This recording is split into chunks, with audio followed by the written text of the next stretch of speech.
Hello guys! Welcome to my luto-luto video. So for today's video guys, ang aking recipe ay magluluto po ako ng adobong pusit. Ito po yung ating mga sangkap.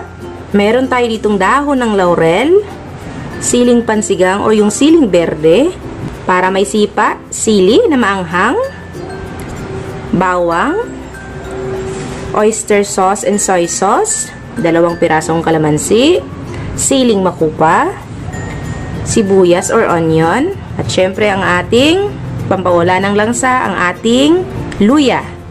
At syempre ang ating pusit. Itong pusit na to guys ay maliliit.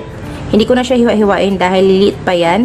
Tinanggalan ko lang siya yung parang nylon, yung parang matigas sa kanyang likod. So malinis na po yan. Gagamit din po tayo dito ng pamintang crack.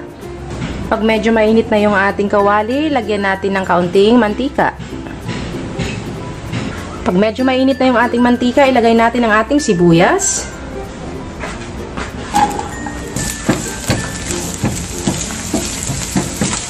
Next, ang ating bawang.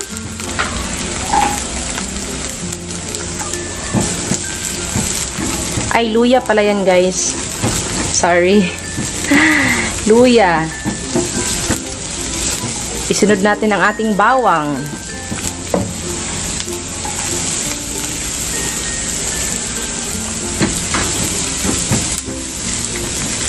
Medyo hinaan lang natin ang ating apoy para hindi siya agad masunog. Next, ilagay natin ang ating pusit.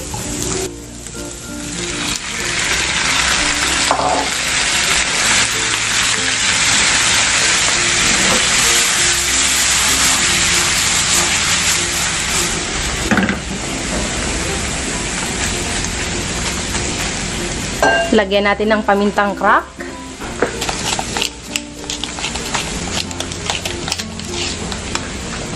Dahon ng paminta.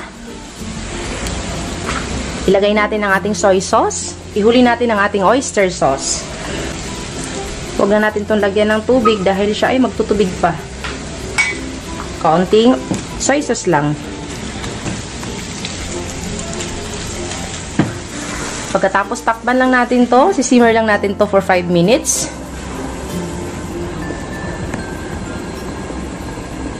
Ito, balikan na po natin. Ayan na, nagtutubig na siya. Lumabas na yung kanyang tubig na galing sa pusit at lumiit na yung ating pusit. So, marami pa siyang tubig. Lagyan na natin siya ng kalamansi. Pigaan natin ng 2 kalamansi.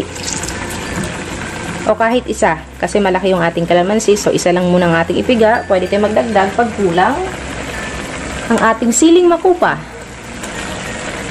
Ang ating siling labuyo. Siling pansigang o yung siling berde, at ang ating oyster sauce.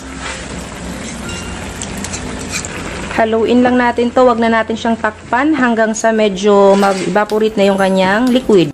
Pakuluin lang natin to ng siguro mga 4 minutes. Wag nating i-overcook kasi kukunat yung ating pusit. Tsaka natin tikman ang ating pagtimpla kung tama na ba, kasi kung kulang, so pwede tayong magdagdag habang siya ay kumukulo. So ayan, tamang-tama na siya. Patuyuin lang natin to. Makalipas ang 3 minuto guys, balikan na po natin. Medyo tuyo-tuyo na po siya. So ayan, turn off lang natin ang ating apoy. Ready to serve na ang ating adobong pusit. Kain tayo!